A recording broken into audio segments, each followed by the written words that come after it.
There are crime cases that feel straightforward, and then there are cases that feel like the universe placed a riddle in front of us. A puzzle made of half-clues and unanswered questions. For millions of people around the world, that moment happened the first time they watched a certain elevator video. A young woman steps inside, presses multiple buttons, moves erratically, hides in corners, and then walks away, never to be seen alive again. This is the mystery of Elisa Lam, and the story that turned Los Angeles' Cecil Hotel into one of the most haunting true crime locations of the decade. On February 13, 2013, the LAPD released a short, silent elevator recording. Within 24 hours, it spread across the internet like wildfire. What made it so disturbing wasn't violence, but confusion. Why was she pressing every button? Why did she move like she was terrified? Who or what was she gesturing toward? For many watchers, this wasn't just a missing person video.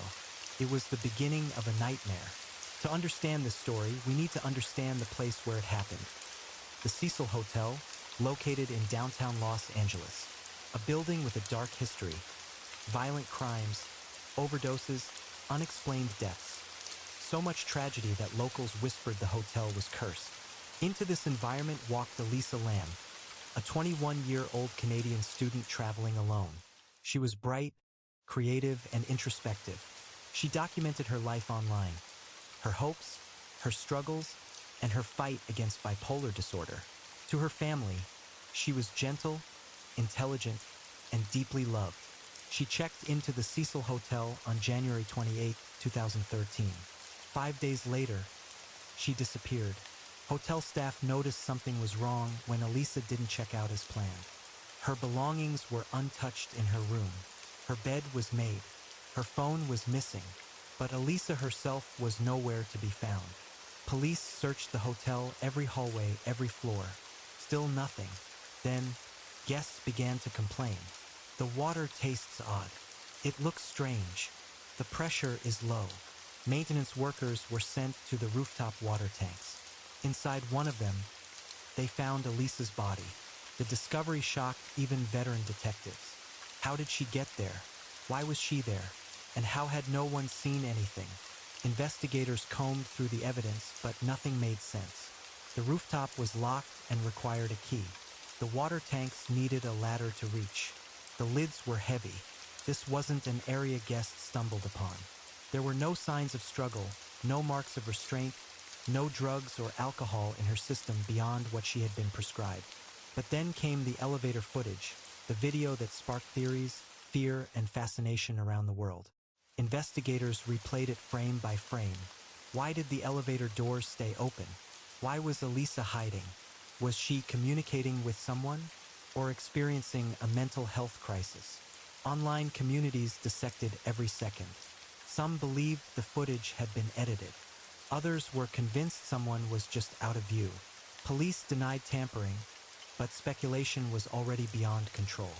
To understand Elisa's state of mind, investigators turned to her own writing, blog posts where she documented emotional highs and lows, moments of clarity followed by fog, and her ongoing struggle with bipolar disorder. She was a young woman fighting internal battles while trying to see the world. Detectives were torn. They wanted answers, but every clue raised new questions. The hotel staff were shaken. Guests were traumatized.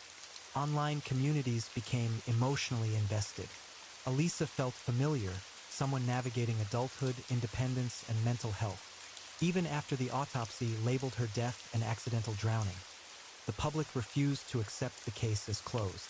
Was it murder disguised as an accident? Was someone following her? Was the elevator malfunction hiding something? Was it a tragic mental health episode? Or something else entirely? Each theory held just enough truth to feel possible, and just enough uncertainty to spark doubt. That's why this case remains one of the most dissected mysteries of the digital age. The official conclusion was accidental drowning, influenced by a manic episode. But even with the case closed on paper, it feels far from solved. How did she access the rooftop? Why was she behaving that way in the elevator?